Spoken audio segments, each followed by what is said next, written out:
Hello दोस्तों, अस्सलाम वालेकुम। कैसे हैं आप सब? उम्मीद करते हैं आप बहुत ही अच्छे होंगे। तो फाइनली आज की इस वीडियो में आप लोगों को टेस्ट चैप्टर का टोटल ऑब्जेक्टिव और टोटल सब्जेक्टिव क्वेश्चन कंप्लीट कराने वाले हैं। इतना करोगे ना तो इसी में से आपको बोर्ड एग्जाम में आएगा। बाहर से आपको कुछ भी याद करने की जरूरत नहीं पड़ेगा, सबका सब क्वेश्चन इसी में से आएगा। मैं आपको टोटल बता ही देता हूँ, ठीक है ना। और जो लोग मेरा पिछले का 3 वीडियो नहीं देखा होगा, चैप्टर 1, चैप्टर 2, चैप्टर 3 का, तो प्ले लिस्ट के अनुसार मैंने वीडियो अपलोड कर दिया, आप लोग जाकर देख लेना। और दोस्तों तीनों चैप्टर का वीडियो, तीनों चैप्टर का पीडीएफ, ऑब्जेक्टिव, सब्जेक्टिव और तीनों चैप्टर का टेस्ट हम ऐप पर लगा दिए हैं। आप वीडियो को लास्ट तक देखिए और जाकर हमारा ऐप भी डाउनलोड कर लेना। ऐप का नाम है स्टडी प्लस, लिंक डिस्क्रिप्शन में है। आप लोग वो भी डाउनलोड करना ताकि आपको चैप्टर वाइज जब सब्जेक्टिव पढ़ रहे हो, चैप्टर वाइज ऑब्जेक्टिव पढ़ रहे हो, तो चैप्टर वाइज टेस्ट भी तो दिया करो ना, तब तो मजा आएगा। जितने भी हमारे मुस्लिम भाई है, मुस्लिम हमारे बहनें हैं, प्लीज़ आपसे रिक्वेस्ट है कि ऐप को डाउनलोड करिए। जो भी प्रॉब्लम होगा आप हमसे मतलब कि डायरेक्ट कॉन्टेक्ट करिएगा, डायरेक्ट आप हमसे बात करिएगा, मैं आप लोग की बात जरूर सुनूंगा, ठीक है ना। तो पहले चलिए हम आपको पूरा ऑब्जेक्टिव क्वेश्चन बताते हैं, फिर से आपको मैं नंबर दे दूंगा। जो भी आपको दिक्कतें आएगी ना, आप डायरेक्ट मेरे से बात करना, ठीक है। देखिए दोस्तों, ये आपका चैप्टर नंबर 4 है, ठीक है ना। ऑलरेडी दोस्तों कहीं देखिएगा तो ये टेस्ट चैप्टर आपको 6 में मिलेगा, चैप्टर नंबर 6 में कहीं अलग अलग मिलेगा, मतलब कि हम आपको चैप्टर वाइज ही बता रहे हैं, अच्छे से आप लोग पढ़िएगा, ठीक है। पहला दोस्तों आपका क्वेश्चन है, पहला इस चैप्टर का क्वेश्चन है, खेती बाड़ी के समय गांव के किसान किसकी गिनती नहीं करते थे? तो आंसर आपका हो जाएगा ऑप्शन नंबर बी होगा, सिरचन की गिनती नहीं करते थे। ऑप्शन नंबर हमारा बी नंबर दोस्तों बिल्कुल सही जवाब हो जाएगा, ठीक है। अब देखिए दोस्तों, अगला क्वेश्चन हमारा है दूसरा नंबर कि तुम्हारी भाभी नाखून से काट कर तरकारी परोसती है, किसने कहा था? तो ये दोस्तों किसने कहा था? सिरचन ने ही कहा था, यानी कि आंसर हमारा हो जाएगा सी नंबर। हमारा दोस्तों दूसरा नंबर क्वेश्चन का भी आंसर दोस्तों क्या मिलेगा? सिरचन, मतलब कि सी नंबर मिलेगा, ठीक है। अब दोस्तों अगला क्वेश्चन देखिए, अगला क्वेश्चन हमारे पास है तीसरा नंबर। ये क्वेश्चन अच्छे से आप लोग देखिएगा, सारे क्वेश्चन को अच्छे से याद करिएगा। तीसरा नंबर हमारे पास क्वेश्चन है, ठेस शीर्षक कहानी में सिरचन क्या था? ठेस शीर्षक कहानी में सिरचन जो था ना वो क्या था दोस्तों? तो ऑप्शन में कामचोर, वकील, चिकित्सक या फिर दोस्तों कारीगर। तो कारीगर ही आप आंसर दीजिएगा, ठीक है ना। आवाज़ में कोई प्रॉब्लम नहीं आ रही है ना, ठीक है। तो आप आंसर क्या दीजिएगा? आंसर आप लोग दीजिएगा कारीगर। क्या था दोस्तों? कारीगर था। आंसर आप लोग डी नंबर पर टिक लगाइएगा, ठीक है। अब देखिए दोस्तों अगला हमारे पास क्वेश्चन आता है 4 नंबर। ये क्वेश्चन है, आज नैनू मत रही थी तो तुम्हारी याद आई, किसने कहा था? ये दोस्तों किसने कहा था? तो लेखक की माँ ने कहा था। किसने कहा था? लेखक की माँ। ऑप्शन नंबर ये सही जवाब हो जाएगा। देखिए मेरे दोस्तों, मेरे भाइयों, अगर आप लोगों को इस बार की बोर्ड परीक्षा में अच्छे अंक प्राप्त करना है ना, तो इतना समझिए कि जब मैं आपको इतना चीज़ बता सकता हूँ ऑब्जेक्टिव सब्जेक्टिव, तो मेरे पास इतना कैपेसिटी ज़रूर है कि मैं आपको ऐसा क्वेश्चन गेस करके दे सकता हूं जिसको आप अच्छे से अगर पढ़ लो ना तो बोर्ड एग्जाम में लाइन बाय लाइन क्वेश्चन टकराएगा। तो दोस्तों ऐसे ही मेरे पास ना एक नोट्स बनाकर रखा हुआ है, अगर आप लोग चाहते हो लेना तो ले सकते हो। एक्चुअली में ना उसका प्राइस है 200 रुपया। ऑलरेडी वो उसमें सारे सब्जेक्ट, ये नहीं कि केवल आपका नॉन हिंदी है, उर्दू भी मिल जाएगा, नॉन हिंदी भी मिल जाएगा, science, social science, math, Hindi, Sanskrit वगैरह जो भी हम सारा सब्जेक्ट का ऑलरेडी मेरे पास वैसा क्वेश्चन है जैसे कि एग्जाम में सब टकरा जाए। अगर आप लोगों को भी चाहिए ना तो ज़्यादा प्राइस नहीं है बाबू, क्योंकि आप लोग हम पर विश्वास करते हो, ठीक है ना। तो आप लोग ले सकते हो और अच्छे अंक प्राप्त करना, मैं आपको गारंटी दूंगा, अच्छे नंबर आपका आएगा। बस एक बार इसे अच्छे से पढ़ लेना आप लोग, ठीक है ना। तो 200 रुपये ज़्यादा नहीं है खर्च करके, और अच्छे से पढ़ लेना। अगर आप लोगों के पास पेमेंट करने की सुविधा नहीं होगा ना, तो बड़े भैया से, अपने घर में पिताश्री से, किसी से भी आप करा सकते हो, नो टेंशन। आप पहले से बात भी करा दीजिएगा ना, तो मैं बात कर लूँगा, क्योंकि मैं धोखाधड़ी करने वाला थोड़ी इंसान हूँ कि मैं किसी से बात करने में डरूंगा। आराम से आप लोग मेहनत से बढ़िया से पढ़ना, ठीक है ना। ये मेरा नंबर ले लीजिए 9693779407। अगर आपको लेना होगा तो इसी नंबर पर पेमेंट कर देना। पहले फ़ोन करके पूछ लेना कि सर नमस्ते, अस्सलाम वालेकुम सर, हमको पीडीएफ चाहिए, आप भेज दीजिए, मैं पेमेंट कर देता हूँ, मैं दे दूंगा, कोई टेंशन मत लो। हम व्हाट्सएप पर आपको पीडीएफ पूरा सेंड कर देंगे। और जो एप्लीकेशन है ना स्टडी प्लस, उसको फ्री कर देंगे, उसको उसमें पैसा वैसा नहीं मांगेगा, हम फ्री कर देंगे एप्लीकेशन को भी, ठीक है ना। तो बस आप लोग अच्छे से मन लगाकर पढ़िएगा, बस यही दुआ है कि आप लोग अच्छे एग्जाम में अंक प्राप्त करो, ठीक है। अब ये देखिए अगला हमारे पास क्वेश्चन दोस्तों ध्यान से देखिएगा, ये हमारे पास क्वेश्चन नंबर 5 है, ठेस कहानी में किस दिन चित्त की पहली पंक्ति के 7 तारे जगमगा उठे 7 रंग के? तो दूसरे दिन दोस्तों, दूसरे दिन, यानी कि आंसर आपका मिल जाएगा यहाँ पर 5 नंबर का, आपका बी नंबर मिल जाएगा। अब दोस्तों अगला क्वेश्चन की ओर चलते हैं। अगला देखिए क्वेश्चन, अगला क्वेश्चन जो है ना, गांव के लोग सिरचन को क्या समझते थे? समझिएगा, यहाँ पर जो गांव के लोग थे ना, वो सिरचन को बेकार मतलब कि बेगार समझते थे, आप कह सकते हो। तो बेगार यानी कि आंसर आपका यहाँ पर बी नंबर मिल जाएगा। ठीक है, अब देखिए अगला क्वेश्चन आपका है 7 नंबर। ये क्वेश्चन है, पंचानंद चौधरी किस टोली के थे? जो पंचानंद चौधरी थे, पंचानंद चौधरी ये किस टोली के थे? तो ब्राह्मण टोली के थे। ब्राह्मण टोली, ब्राह्मण मतलब कि जो पंडित लोग नहीं होते हैं, उन्हीं के टोली के थे। आंसर यानी कि आपका सी नंबर बिल्कुल सही जवाब हो जाएगा। अब दोस्तों अगला क्वेश्चन की मैं बात करता हूँ, तो अगला क्वेश्चन है, सिरचन को बुलाने से पहले लेखक किससे पूछ लेते थे?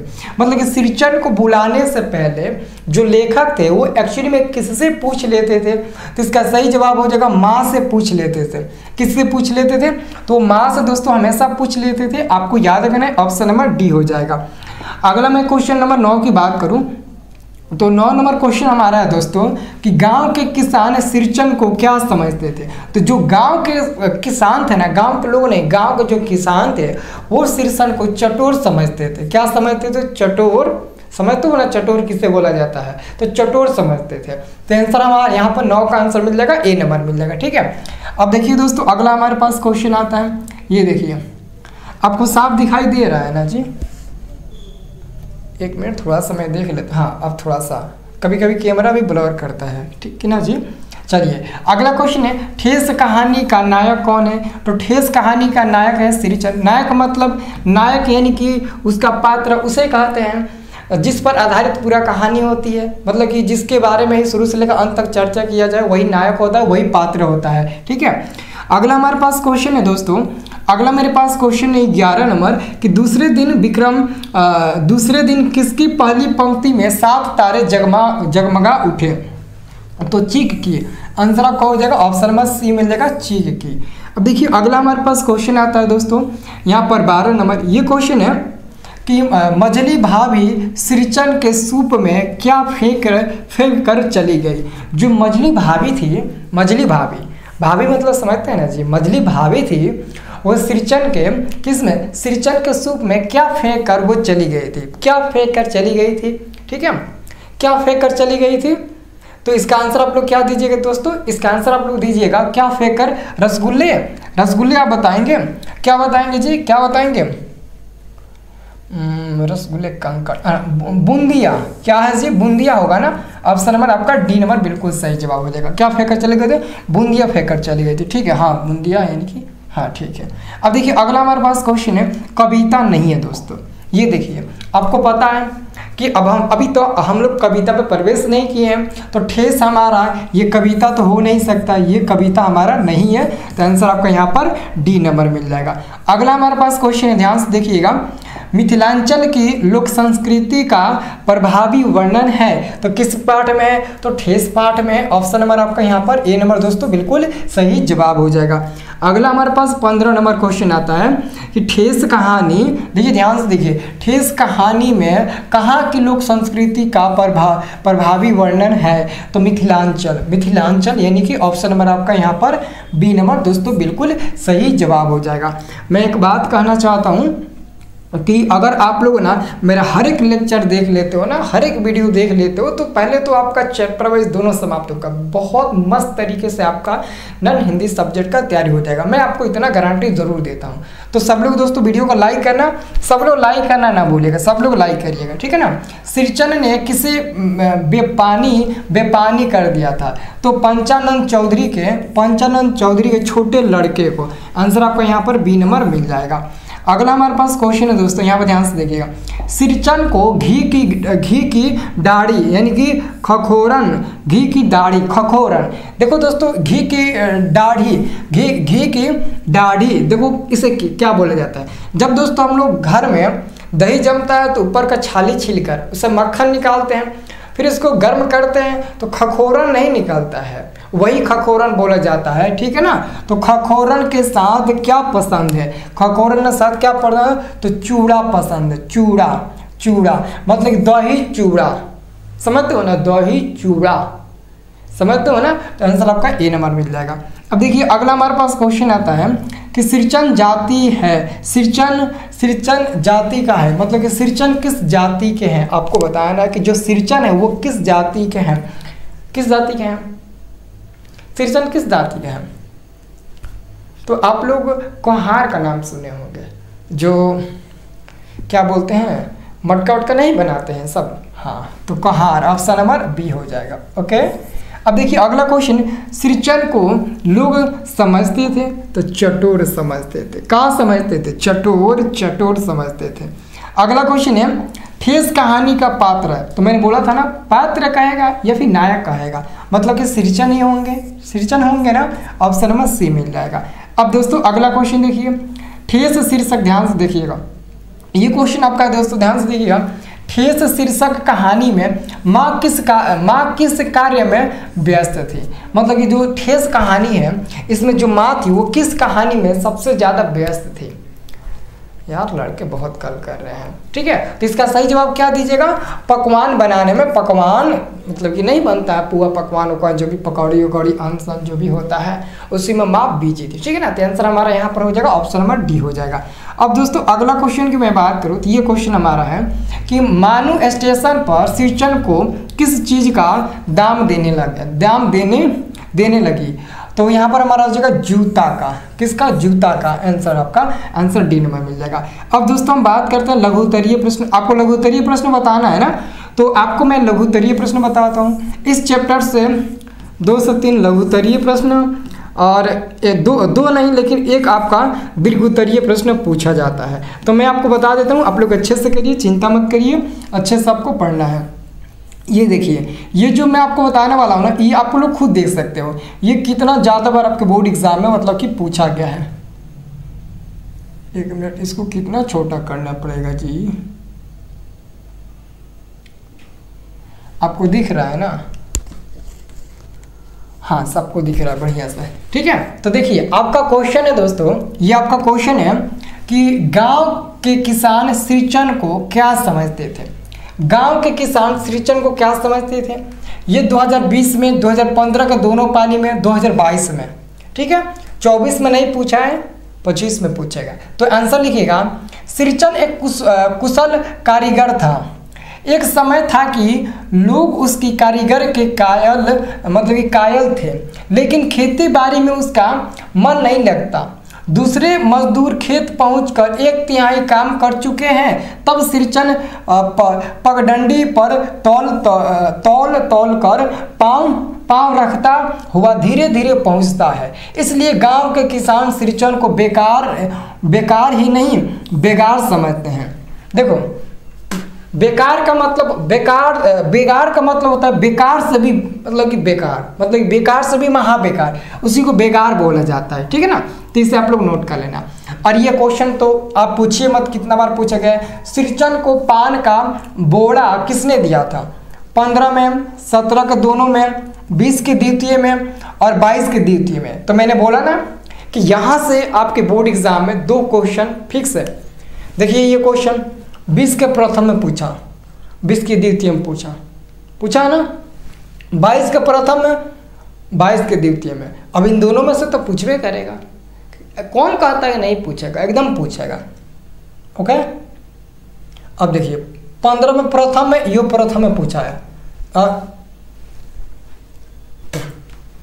क्या हो गया जी, लगता है मेरे दांत में कुछ फंस गया है, ठीक है। तो यहाँ पर हमारा ये आंसर देखिए, इसमें भी पूछा है, इसमें भी पूछा है, तो ये आपको लिए बहुत इंपॉर्टेंट है। तो चलिए इसका आंसर हम आपको बता देते हैं, ये आप लोग देख लीजिए ध्यान से, इसका आंसर आप लोग देख लीजिए, तो थोड़ा इसका आंसर आप लोग देख लीजिए। ये आपका क्वेश्चन है, सिरचन को पान का बोरा किसने दिया। सिरचन को पान का बीड़ा मानू दीदी ने दिया। मझली भाभी के कटुवचन के कारण सिरचन को ठेस लगती है। इसी चोट को कम करने के लिए मानू दीदी पान का बीड़ा देते हुए बोली, कामकाज का घर है, 5 तरह के लोग 5 किस्म की बात करेंगे, तुम किसी के बात पर ध्यान मत दो, ठीक है। और उसके बाद से दोस्तों ये क्वेश्चन 2018 में के प्रथम पाली में पूछा गया था, ठेस कहानी के विभिन्न पात्रों के नाम लिखिए। तो ठेस कहानी का प्रमुख पात्र सिरचन, मानू दीदी, मझली भाभी, बड़ी भाभी, चाची, लेखक की माँ आदि। तो ये सबका नाम लिख देना। देख लो, अगर इनमें से 4 या फिर 3 व्यक्तियों का नाम आता है ना तो उनका भी नाम लिख देना। यहाँ तक कि 2 का भी नाम याद आता है ना तो वो भी लिख देना, तुमको बहुत अच्छे नंबर मिल जाएंगे, ठीक है ना, इस प्रकार। अब दोस्तों अगला हम क्वेश्चन आपको बताने वाले हैं। ये देखिए, अगला हमारे पास क्वेश्चन आता है, अगला क्वेश्चन हमारे पास आता है, ध्यान से देखिएगा।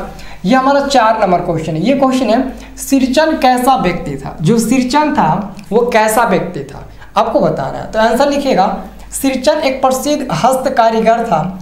उसकी बनाई गई चीज़ों की बड़ी मांग थी। सिरचन एक कुशल कारीगर के साथ साथ स्वाभिमानी कलाकार एवं संवेदनशील व्यक्ति था।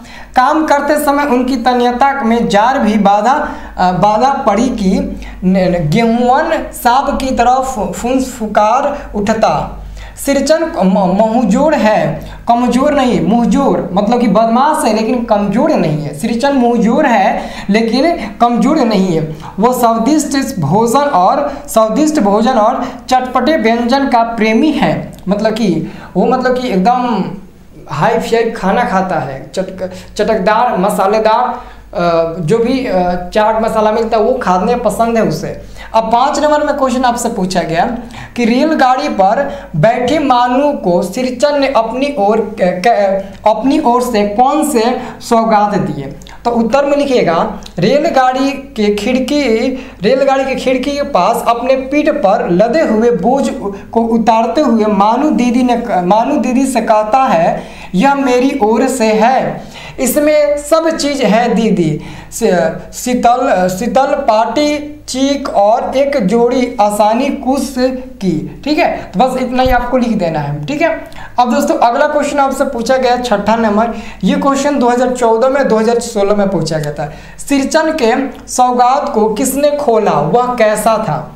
तो दोस्तों इसका आंसर लिखिएगा, सिरचन के सौगात को लेखक ने खोला। सिरचन का सौगात अद्भुत था। ऐसी कारीगरी, ऐसी बारीकी, रंगीन सुल्तियों के फंदों का ऐसा काम जिसे लेखक ने पहली बार देखा था। ठीक है, तो ये आपका 6 क्वेश्चन समाप्त हो गया। ठीक है, अब देखते हैं इसका लघु उत्तरीय तो हो गया, अब इसका देखते हैं दीर्घ उत्तरीय भी प्रश्न है कि नहीं है। ठीक है, चलिए अभी दोस्तों एक और यहाँ पर आपका प्रश्न आता है।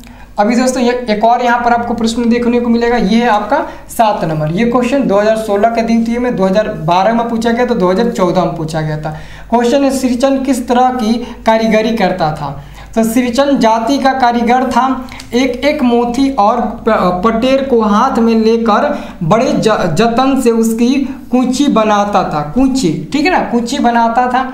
देखो एक मोती समझते हो ना, कतरा मोती, फिर पटेर भी समझते हो ना, सोने में उगते हैं। ठीक है ना, बड़े बड़े जतन से उसकी कूंची बनाता था। जो बाहर हम नहीं बांटते झाड़ू उड़ू कूंची से, वही बनाता। सीख का नाम आप लोग सुने ही होंगे। ठीक है ना, फिर कुचियों को रंगने से लेकर सुलझाने में पूरा दिन समाप्त।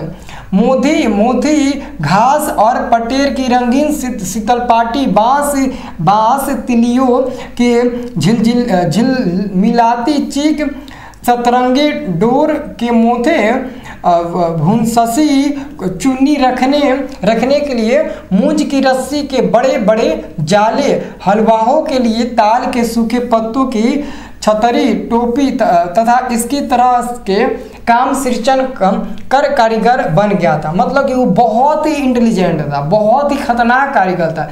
जो लोग सोच नहीं सकते थे ना वो बना देता था। समझ रहे हो ना, इसलिए मतलब कि सही था लेकिन बदमाश भी था ना वो। ठीक है ना, मतलब कि मुंहजोर था। तो ये 7 नंबर का आपका आंसर हो जाएगा दोस्तों। ठीक है, अब चलिए हम इसका सब्जेक्टिव क्वेश्चन दीर्घ उत्तरीय आपको बताते हैं। देखिए ये आपका दोस्तों दीर्घ उत्तरीय प्रश्न है। दीर्घ उत्तरीय प्रश्न ये हमारा 21 के प्रथम पाली में पूछा गया था। ये प्रश्न आपसे दीर्घ उत्तरीय क्वेश्चन है। सिरचन चीक और शीतलपाटी स्टेशन पर ले जाकर मानू को देता है, इससे उसकी किस विशेषता का पता चलता है? तो उत्तर में हम लोग दोस्तों लिखेंगे, सिरचन एक स्वाभिमानी एवं संवेदनशील कलाकार है। वह स्नेह का भूखा है, रुपये पैसों का नहीं। मछली भाभी कटुवचन से आहत होकर मानू दीदी के लिए चित और शीतलपाटी बनाना छोड़ देता है। बाद में उसे महसूस होता है कि मानू दीदी यदि बिना इस सामानों के ससुराल चली जाती है तो अपमानित होना पड़ेगा। सिरचन एक कुशल कारीगर के साथ साथ संवेदनशील और व्यवहारिक इंसान था। वह मानू दीदी को निराश नहीं करना चाहता था, इसलिए गाड़ी खुलने से पहले सारा सामान स्टेशन पहुंचा देता है। इससे स्पष्ट होता है कि एक सफल कारीगर सिरचन अपनी कला को महत्व देते हुए समर्पित वस्तुओं का उपहार देकर आत्मीयता का अनोखा परिचय देता है। यही सिरचन के गुण और स्वभाव की विशेषता है। ये बहुत अच्छा है, ये हमको अच्छा लगा पढ़कर। ठीक है, आपको भी पढ़ना है, रटना नहीं है। इसका PDF ऐप से डाउनलोड कर लेना और पढ़ना है। ठीक है ना। चलिए देखो, आप ऐप से भी डाउनलोड करो, कोई दिक्कत नहीं है, लेकिन ऐप से भी डाउनलोड करोगे तो वहाँ पर 199 रुपये पेमेंट मांगेगा। तो या तो वहाँ कर देना, नहीं तो हमारे नंबर पर करके आप लोग ले लेना सारा चीज़। लेकिन मन लगाकर पढ़ना दोस्तों, सारा चैप्टर आपको पढ़ना है, एक भी चैप्टर को नहीं छोड़ना है। अगला आपका है ये दोस्तों 2021 के द्वितीय में पूछा गया। देखो मैं कहता हूँ ना, इधर से वो सब्जेक्टिव क्वेश्चन पूछेगा 5 नंबर का। तो ये आपका क्वेश्चन है, ठेस शीर्षक कहानी में कौन सा पात्र आपको सबसे अच्छा लगता है और क्यों? ठेस शीर्षक कहानी में मुझे सबसे अच्छा पात्र सिरचन लगा, क्योंकि वह मानवीय गुणों से युक्त स्वाभिमानी कलाकार है। वह भाव का भूखा है, धन का नहीं। वह, हाँ ये बात सही है, मतलब कि उसका लालच धन का नहीं है बल्कि भाव का है कि हमारे पास हम इतना कलाकार है, इतना बेहतरीन कलाकार है, तो थोड़ा सा भाव है। लेकिन वो पैसा का लालच नहीं, ना ही धन का लालच है। वह जिस काम को अपने हाथों में लेता उसे पूरी तन्मयता से करता। मानू दीदी के लिए शीतलपाटी और चीक बनाते समय मजली भाभी के कटुवचन से एक कलाकार दिल को ठेस लगती है। वो क्रोधित हो काम अधूरा छोड़कर चला जाता है, क्योंकि संवेदनशील और स्वाभिमानी कलाकार सिरचन मानू दीदी को निराश नहीं करना चाहता था। इसलिए वो सारे सामान ससुराल जाते समय स्टेशन पर पहुंचा देता है। इसलिए मानू दीदी मुहर धापवाती धोती का दाम निकाल कर देने लगी। सिरचन ने जीभ को दांत से काटकर दोनों हाथ जोड़ दिए। इससे स्पष्ट होता है सिरचन एक संवेदनशील मानवीय गुणों से युक्त दक्ष कलाकार है। तो ये आप लोग दोस्तों लिख दीजिएगा, आपको 5 नंबर का ये क्वेश्चन पूछा जाएगा। अब अगला हम आपको बता देते हैं दोस्तों, अगला आपके पास 3रा नंबर क्वेश्चन है। ये दोस्तों क्वेश्चन 2019 के द्वितीय में पूछा गया था और कह रहा है कि 100 शब्दों में आपको लिखना है। कहानी के किन किन प्रसंगों से ऐसा प्रतीत होता है कि सिरचन अपने काम को ज़्यादा तरजीह देता था? ठीक है, तो देखिए सिरचन चीक शीतलपाटी आदि बनाने का दक्ष कारीगर था। कुशल कारीगरों के कारण गांव में उसकी बड़ी पूंछ थी और कारीगरी में उसकी कोई सानी नहीं थी। बड़े बड़े बाबू लोग उसकी खुशामद करते थे। जब सिरचन अपने काम में मग्न रहता था तब उसे खाने पीने का सुख नहीं रहती थी। इसकी तमियता में बाधा पड़ा कि वो गेहूमन साहब की तरफ फुफकार उठता। मतलब इसके काम में जो भी बाधा डालता था तो गेहूमन साहब जैसे फुफकारता ना, वैसे वो भी फुफकारने लगते थे। ठीक है, इसी प्रकार चिक बनाने के क्रम में वह मग्न था। सिरचन को जलपान से चिवड़ा तथा गुण का एक चिवड़ा और गुण मतलब मीठा का एक सूखा ढेला दिया गया था। गुण मतलब समझते हो ना, मीठा। उसे देखकर उसकी नाक पर 2 रेखाएं उभर आई, पर वह चुपचाप काम में मग्न रहा। सिरचन अपने काम के प्रति ईमानदार था, जो एक कुशल कारीगर की निशानी है। कहानी के इन सभी प्रसंगों से ऐसा प्रतीत होता है कि सिरचन अपने कामों से ज़्यादा तरजीह देता था। ठीक है, अब दोस्तों अगला देखते हैं। बस नहीं है, इतना ही 3 गो है, तो 3 गो में से आपको एगो पूछेगा, आपको 5 नंबर का लिखना होगा और जो 2 नंबर वाला है वो 7 को इसमें से 2 को पूछेगा। ठीक है, मतलब कि टोटली आपको बता ही दिए हैं। ठीक है, ये सब इंपॉर्टेंट है, बाकी आपको बाहर से भी नहीं करना है। ऐसे ही दोस्तों आपको हफ्ते में 3 दिन 4 दिन आपको वीडियो मिल जाएंगे, आप लोग देख लेना। बस आप लोग अच्छे से देखना और मन लगा कर पढ़ना। कोई भी दिक्कत हो ना तो मैंने जो नंबर दिया था उस पर आप लोग डायरेक्ट संपर्क कर सकते हो। ठीक है ना।